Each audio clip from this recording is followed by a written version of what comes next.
Hello students, तो आज मैं आपको चैप्टर नंबर 3 मैट्रिसेस का एग्जांपल नंबर 18 करवाने जा रही हूँ। हमें दिया है if A is equal to this matrix then show that A cube minus 23A minus 40I is equal to 0 matrix.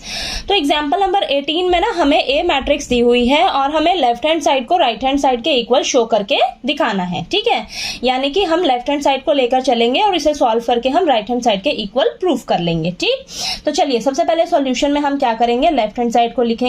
तो लेफ्ट हैंड साइड में हमें क्या दिया हुआ है, a cube minus 23a minus 40i। ठीक है, तो अब यहां पर सबसे पहले आप क्या करेंगे, a क्यूब को सॉल्व करेंगे। ठीक है, a क्यूब का मतलब है जो a मैट्रिक्स है ना, इसे हमें आपस में इसे 3 बार मल्टीप्लाई करना होगा, a इंटू a। ठीक है, तो देखिए a क्यूब मैट्रिक्स जो है हम कैसे निकाल सकते हैं, a इंटू a, यानी कि सबसे पहले आप क्या करिए, a स्क्वायर निकालिए फिर उसे a से मल्टीप्लाई कर दीजिए। ठीक है, तो सबसे पहले हम क्या करेंगे, a स्क्वायर मैट्रिक्स निकालेंगे अभी। ठीक है, तो जैसे ही हमारे पास a स्क्वायर मैट्रिक्स आएगी उसे हम a मैट्रिक्स से वापस से मल्टीप्लाई कर देंगे तो हमारे पास a क्यूब मैट्रिक्स आ जाएगी। ठीक है, तो चलिए करते हैं। अब a स्क्वायर मैट्रिक्स निकालने के लिए हमें क्या करना होगा, a मैट्रिक्स को a मैट्रिक्स से मल्टीप्लाई करना होगा। ठीक है, तो यहाँ पर देखिए a मैट्रिक्स क्या है आपके पास, 1 2 3 माइनस 2 1 और 4 2 1। अगेन आप a मैट्रिक्स लिख लीजिए। ठीक है, तो यहाँ पर हम दोबारा से a मैट्रिक्स को लिख लेते हैं। ठीक है, अब ये भी देखिए आपके पास 3/3 ऑर्डर की मैट्रिक्स है और ये भी आपके पास 3/3 ऑर्डर की मैट्रिक्स है, तो हमारे पास जो आंसर में मैट्रिक्स आएगी वो भी 3/3 ऑर्डर की मैट्रिक्स होगी। ठीक है, तो चलिए यहाँ पर करते हैं। अब यहाँ पर फर्स्ट रो फर्स्ट कॉलम ये वाला एलिमेंट आ जाएगा, तो यहाँ पर देखिए 1 1 ज़ा 1, फटाफट से मैं मल्टीप्लाई करके लिख देती हूँ। ठीक है, 2 3 ज़ा 6 प्लस 3 4 ज़ा 12।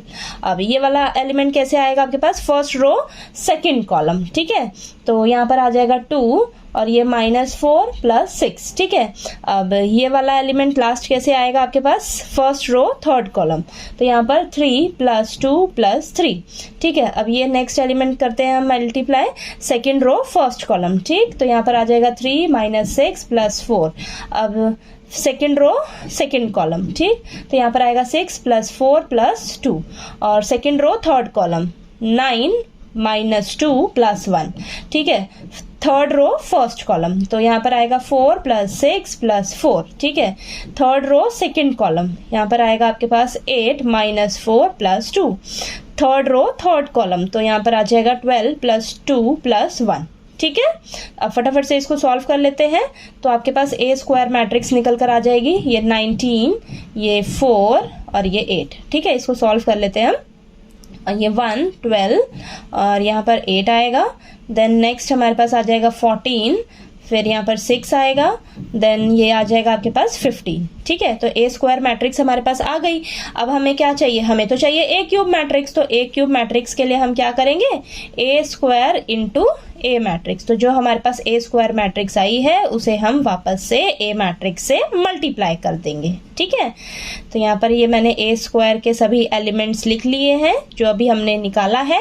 ठीक है, और a मैट्रिक्स हमारे पास क्या है, 1 2 3 3 -2 1 और ये 4 2 1। तो ये भी 3/3 ऑर्डर की मैट्रिक्स है, ये भी 3/3 ऑर्डर की मैट्रिक्स है, तो जब हमारे पास आंसर में मैट्रिक्स आएगी वो भी 3/3 ऑर्डर की ही मैट्रिक्स होगी। ठीक है, तो चलिए यहाँ पर हम मल्टीप्लाई करके फटाफट से मैं यहाँ पर लिख देती हूँ आपके लिए। ठीक है, तो देखिए यहाँ पर मैंने सभी को मल्टीप्लाई करके लिख दिया है। ठीक है, और चलिए इसको सॉल्व कर लेते हैं अब हम।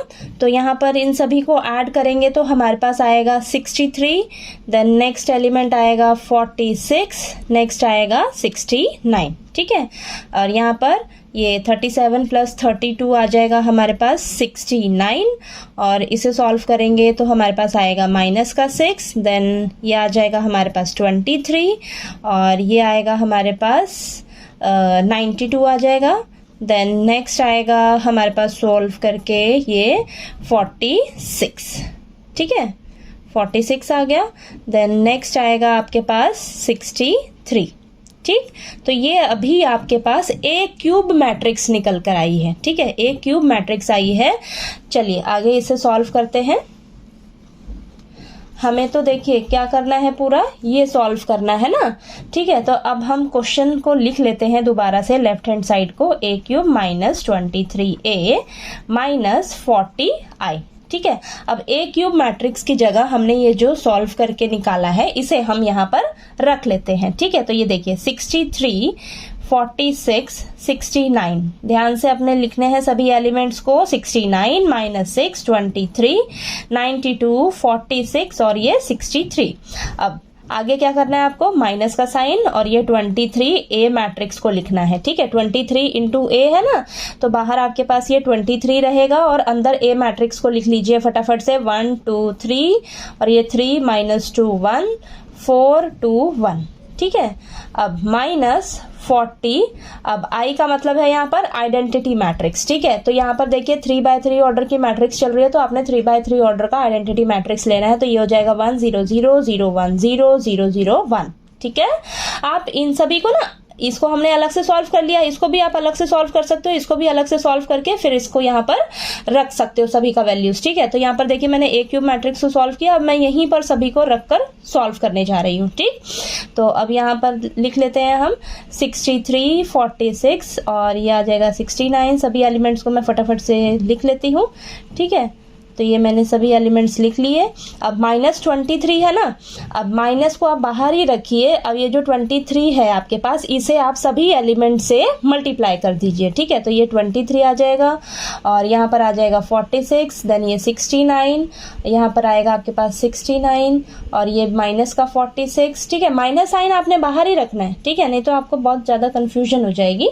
ठीक, और ये आ जाएगा आपके पास 23, यहाँ पर 92 और ये 46 और यहाँ पर ये 23। ठीक है, यहाँ पर भी आप माइनस के साइन को बाहर ही रखिए, 40 को सभी एलिमेंट से मल्टीप्लाई कर दीजिए। ठीक है, तो यहाँ पर देखिए ये तो 0 ही रहेगा, ये 40, ये 0 और ये 0 0 और ये 40। ठीक है, अब हम क्या करेंगे, इनको सॉल्व कर लेते हैं। देखिए अब सभी जो मैट्रिक्स हैं हमारी 3/3 ऑर्डर की मैट्रिक्स हैं। ठीक है, तो यहाँ पर हम इनके सभी एलिमेंट्स को क्या करेंगे, आपस में देखिए सॉल्व कर लेंगे। ठीक, तो ये देखिए 63 ये वाला एलिमेंट और ये माइनस 23 और ये माइनस का 40। ठीक है, इनके करस्पॉन्डिंग एलिमेंट्स को देखिए लेंगे और बीच में माइनस का साइन है, तो यहाँ माइनस का 23 और ये माइनस का 40। ठीक है, कोई दिक्कत वाली बात नहीं है ना। ठीक है, अब आगे इसी तरह मैं सभी को लिख लेती हूँ, फिर आपको दिखाती हूँ। ठीक है, तो देखिए यहाँ पर मैंने सभी को लिख लिया है। ठीक है, अब इसे सॉल्व कर लेते हैं। सॉल्व करेंगे, देखिए प्लस का 63 है और ये माइनस का 23 माइनस का 40, तो माइनस का 63 आएगा, प्लस का 63 माइनस का 63 आपके पास 0 आ जाएगा, प्लस का 46 माइनस का 46 0 आएगा, प्लस का 69 माइनस का 69 0 आएगा, यहाँ पर भी 0 आ जाएगा और यहाँ पर भी देखिए 0 आएगा, प्लस का 23 माइनस का 23 ये भी 0 आ जाएगा, ये भी प्लस माइनस है ये भी 0 आएगा, यहाँ पर भी 0 आ जाएगा, प्लस का 63 है इनसे सॉल्व करेंगे, माइनस का 63 आएगा तो ये भी 0 आ जाएगा। ठीक है, तो यहाँ पर देखिए आपके पास जो मैट्रिक्स आई है वो कौन सी मैट्रिक्स आ गई, 0 मैट्रिक्स आ गई। ठीक है, 0 मैट्रिक्स आ गई ना। ठीक, तो देखिए हमने ये पूरा लेफ्ट हैंड साइड को प्रॉपर सॉल्व किया तो हमारे पास सॉल्व होके क्या आ गया, 0 मैट्रिक्स आ गया। यही तो हमें चाहिए था। राइट हैंड साइड में देखिए इसको राइट हैंड साइड के इक्वल प्रूफ करना था ना, राइट हैंड साइड में आपके पास क्या है, 0 मैट्रिक्स है। ठीक है, तो जब हमने लेफ्ट हैंड साइड को पूरा सॉल्व किया तो हमारे पास लेफ्ट हैंड साइड को सॉल्व करके क्या आया है, 0 मैट्रिक्स, यानी कि आपका जो लेफ्ट हैंड साइड है वो आपके राइट हैंड साइड के इक्वल आ गया। ठीक है, तो ये आपका क्वेश्चन जो है वो क्या हो गया, हेंस वेरीफाइड। ठीक है, हेंस प्रूव्ड, प्रूव्ड लिख लेते हैं यहाँ पर, हेंस प्रूव्ड। ठीक है,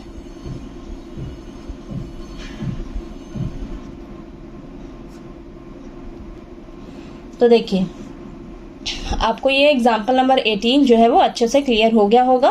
और चलिए इसका जो एग्जाम्पल नंबर 19 है वो मैं आपको नेक्स्ट वीडियो में करवाती हूँ। ठीक है।